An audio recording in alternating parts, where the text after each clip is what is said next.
Step 2, buy someone cute, cause we all deserve somebody new. And step 3, make a memory, down a couple beers and drink heavily. And step 4, no regrets, just enjoy whatever happens next. When the sun goes down tonight, there'll be one thing on my mind. Oh, when the sun goes down, Yeah, let's go. when the sun goes down tonight, Yeah, there'll be one thing on my mind. Oh, when the sun goes down. 1, 2, 1, 2, 3, let's go.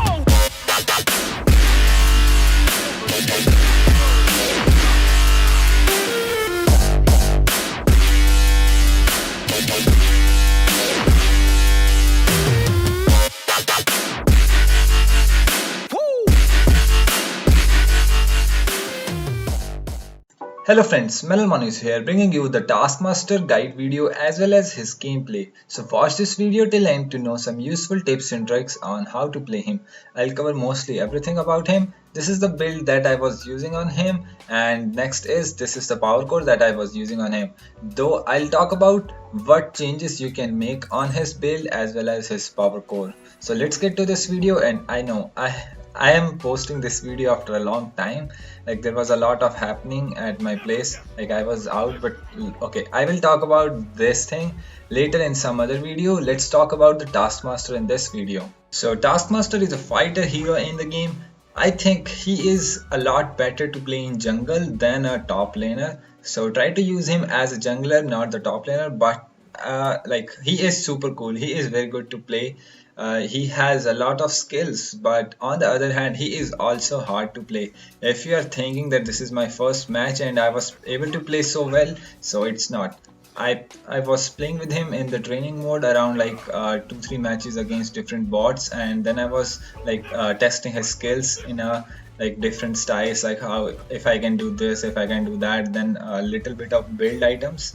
And then I played one match with bots like 5v5 AI. Then after that one match, and this is the second match that I am playing, so I'll tell you how I got a hang of his skills, because he is super tricky to use if you are not properly paying attention to his skills, when to use, because the right timing to use his, it is really important to use his skills on the right time.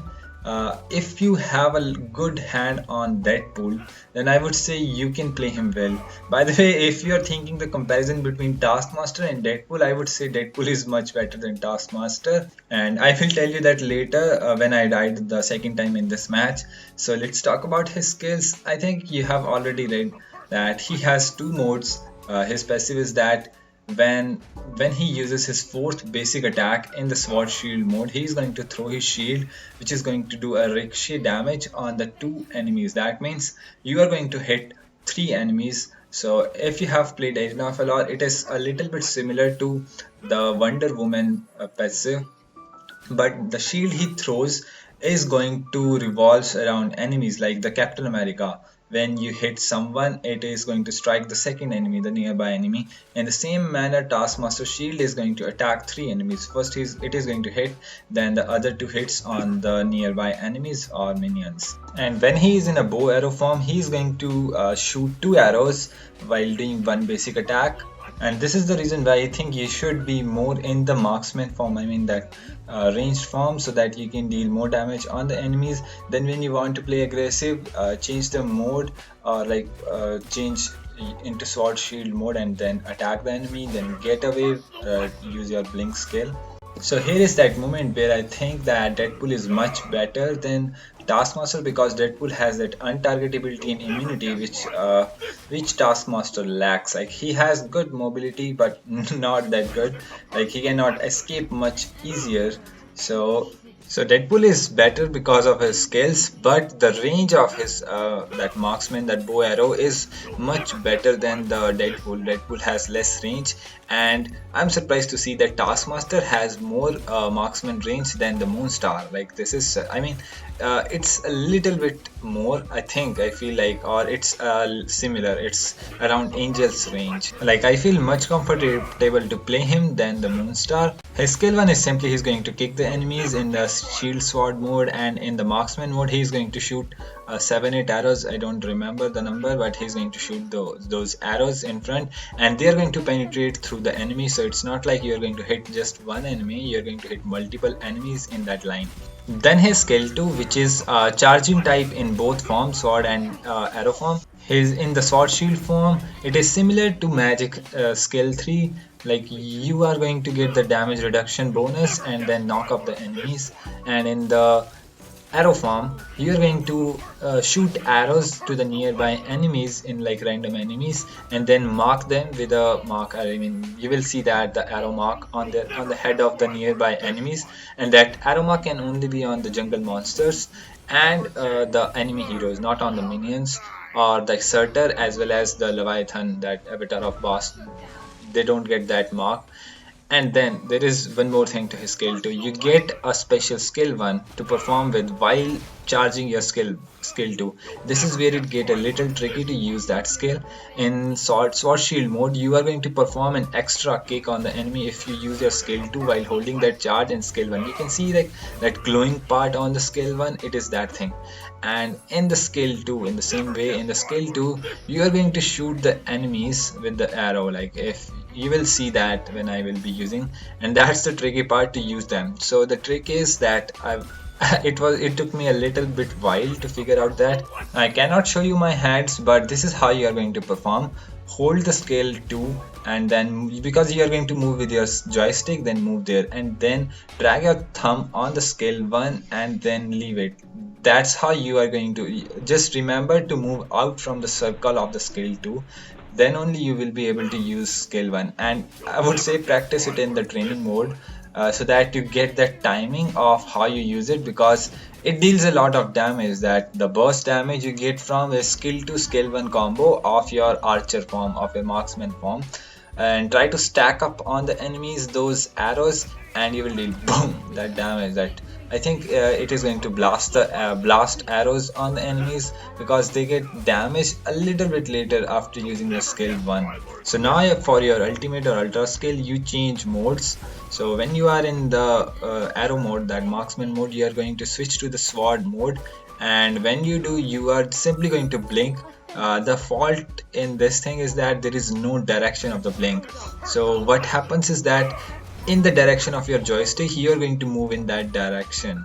So, and there is this blink is a lot shorter. Like even if there is a thin wall, you cannot move across that wall. So it's just like a name kind of a blink. It is not an actual blink. Then changing into the sword mode from the bow and arrow mode, you will deal damage to the surrounding enemies. It is like animation where Taskmaster pulls his sword out and put his bow and arrow back. So you are going to deal damage to surrounding enemies. It is really helpful because you get 100% bonus damage from your items, which is a very good thing. So the more physical damage you have, the more damage you are going to deal with this. That's why I think when you are playing in a marksman form, like his skill combo will mainly be in the marksman form. You are going on the enemies while holding a skill 2, then skill 1, boom, the damage, then again skill 1, the actual arrow you deal on the damage, then switch mode to the arrow, you will deal damage to the surrounding enemies. Just remember to use the skill when you are nearby, when enemies are nearby your area. Then use your skill 2 for that damage reduction and move near the enemy with that knock up skill 1. I mean, use your skill S1 S2 S1 combo of your sword mode, then again use your skill 1 and kill the enemy. The cooldown of his ultimate is very less, just like the Emma Frost and Deadpool. So I think it is around 6 seconds, and when you have those other 40% cooldown reduction, you will get it to 4 seconds. So it's very good. You get a short cooldown, you can easily switch into the form. That's why Night Sword is really good item on him. So let's talk about his build items. The build that I'm using in this match is a lot good because I mainly follow this build on my all junglers, like all random players, even if I'm playing. First is the quantum rifle, then boots of your choice, next is the double dagger and night sword. These two combos are really good, which gives you right away 20% cooldown reduction, and both of its that passive buffs are really helpful. Then my next item in this match, I was having the Stormbreaker. Though we were winning, it's fine, but instead of Stormbreaker, by Godslayer or the Twilight Blade, these are much better to boost his damage a lot than last item. I always go for Immortal Grave. Like most of my matches in all them, like whatever fighter or assassin I'm playing, I mostly go for the uh, Immortal Glaive in the end because of its passive, which generates the shield. Because we know in the late game everyone has a lot of damage, and that is going to help you to sustain a little bit. But as I was saying about a Stormbreaker, it is not necessary to have Stormbreaker on him, but you can have Stormbreaker if your team is already damaged. I mean, your team already has a lot of damage dealer, then Stormbreaker is fine. Stormbreaker's passive is a lot better for your teammates, so I think Stormbreaker is fine if your team already has damage dealers. And then for his tactic, I feel like Blink Leech. Blink is must because he lacks Blink skills. I mean, though he has blink. Okay, one more thing I forgot to tell. When he is in a sword shield mode, that the knockup, it is actually a blink skill which you can use to move through the walls also. Then though blink is, I like blink on him because he already lacks blink skill. So like he has blink skill, but I like blink on him. Other than that, you can also use wound or paralyze. They are also really good on him with leech, wound, paralyze. If you're doing top lane, then obviously teleport is the best option for you, teleport and blink. And then for Powercore, the Powercore that I have showed in the beginning is the best one for him. If you're going in the top lane, then obviously instead of bestial boots, go for the agility boost. So that's all for this video, all the tips. If you have any other doubts, let me know in the comments below, and if you know any other tricks, let me know that all. So like this video and subscribe to this channel. Don't forget to share this video with your game friends. So if you are still here, I'll make a Q&A video where I'll discuss about why I was not able to post the videos and what will be the future situation of this channel. If you have any other questions, you can also ask me in the comment of this video as well as on my that community post. You can also comment on my community post.